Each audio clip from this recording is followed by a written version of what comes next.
Yes, you can absolutely plant your store-bought potatoes.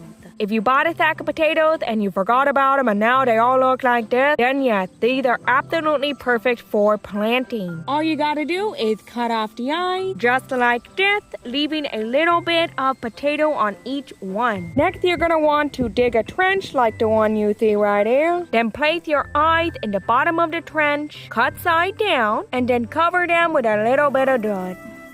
One of the advantages to having a trench is that it makes it really easy to take the dirt and cover up the roots of the plants once again, because potatoes tend to kind of pop their roots out a lot, so you kind of have to watch and make sure you cover them up. But also, if a growing and forming potato pops out of the ground and gets too much sunlight, it will become toxic. The parts of the potato that were exposed to the sun will turn green. When you peel it, you'll see it. It'll be a green spot. It has turned green because there's now too much of a substance called solanine in the potato, and you do not want to eat that because that is toxic. So it is very important that you make sure that everything is covered with dirt. And like I said, the trench makes that really easy because you just take the dirt and put it back on. And as you can see, these store-bought ones do very well. But of course, it's always better to get the actual seed potatoes.